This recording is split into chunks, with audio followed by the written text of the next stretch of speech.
প্রিয় শিক্ষার্থীরা, আশা করছি সবাই ভালো আছো। প্রকাশ হলো 2025 সালের ষষ্ঠ থেকে দশম শ্রেণীর বিষয় কাঠামো, নম্বর ও সময় বন্টন এবং মূল্যায়ন পদ্ধতি। গুরুত্বপূর্ণ এই বিষয় সম্পর্কে বিস্তারিত জানতে ভিডিওটি শেষ পর্যন্ত দেখো।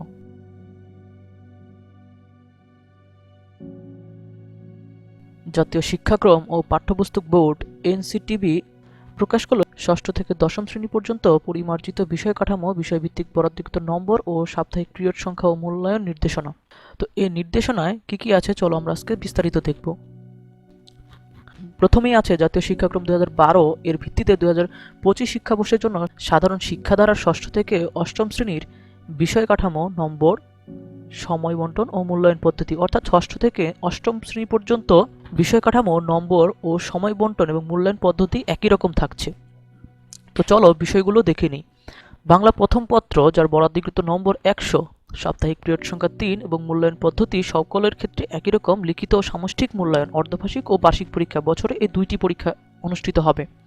বাংলা দ্বিতীয় পত্র, যার জন্য বরাদ্দকৃত নম্বর হচ্ছে 50, ইংরেজি প্রথম পত্র, যার জন্য বরাদ্দকৃত নম্বর হচ্ছে 100, ইংরেজি দ্বিতীয় পত্র বরাদ্দকৃত নম্বর 50, গণিত বরাদ্দকৃত নম্বর 100, বিজ্ঞান বরাদ্দকৃত নম্বর 100, বাংলাদেশ ও বিশ্ব পরিচয় বরাদ্দকৃত নম্বর 100, তথ্য ও যোগাযোগ প্রযুক্তি বরাদ্দকৃত নম্বর 50, ইসলাম শিক্ষা, হিন্দু ধর্ম শিক্ষা, খ্রিস্ট ধর্ম, বৌদ্ধ ধর্ম অর্থাৎ ধর্মে 100 নম্বর।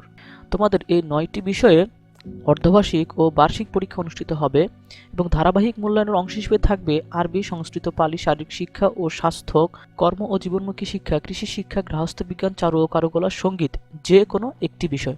অর্থাৎ তোমাদের ষষ্ঠ থেকে অষ্টম শ্রেণী পর্যন্ত আবশ্যিক বিষয় থাকবে 9টি। এই 9টি বিষয়ে অর্ধবার্ষিক ও বার্ষিক পরীক্ষা অনুষ্ঠিত হবে।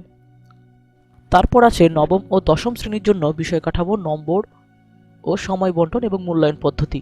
এখানে নবম দশম শ্রেণীতে শাখা থাকছে, অর্থাৎ বিজ্ঞান, মানবিক ও ব্যবসা শিক্ষা শাখা। সকল শাখার আবশ্যিক বিষয়সমূহ: বাংলা প্রথম পত্র, যার জন্য বরাদ্দকৃত নম্বর 100, বাংলা দ্বিতীয় পত্র 100, ইংরেজি প্রথম পত্র 100, ইংরেজি দ্বিতীয় পত্র 100, গণিত 100, ধর্মশিক্ষায় 100, তথ্য ও যোগাযোগ প্রযুক্তিতে 50, ক্যারিয়ার শিক্ষায় 50, শারীরিক শিক্ষা ও স্বাস্থ্যবিজ্ঞান ও খেলাধুলায় 50 এবং গ্রুপ ভিত্তিক অন্যান্য বিষয়গুলো সকল বিষয়েরই নম্বর 100।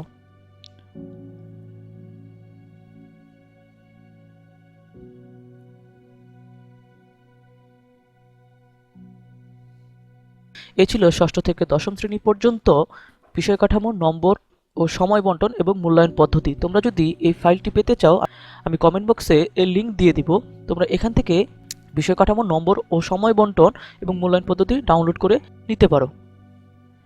পরবর্তী ভিডিওতে আমরা দেখব 2025 সালের দশম শ্রেণীর, অর্থাৎ 2026 সালে যারা পরীক্ষা দিবে তাদের পুনর্বিন্যাসকৃত পাঠ্যসূচি, অর্থাৎ কি কি বিষয় থাকছে এবং কি কি অধ্যায় থাকছে সে সকল বিষয়ে। অর্থাৎ তাদের সিলেবাসটি সংক্ষিপ্ত করে দেওয়া হয়েছে এবং সংক্ষিপ্ত সিলেবাসে কোন কোন অধ্যায় থাকছে সে বিষয়ে আমরা পরবর্তী ভিডিওটি দেখব। ভিডিওটি দেখার জন্য আমন্ত্রণ রইল এবং চ্যানেলটি সাবস্ক্রাইব করে চ্যানেলটির সাথেই থাকো। ধন্যবাদ।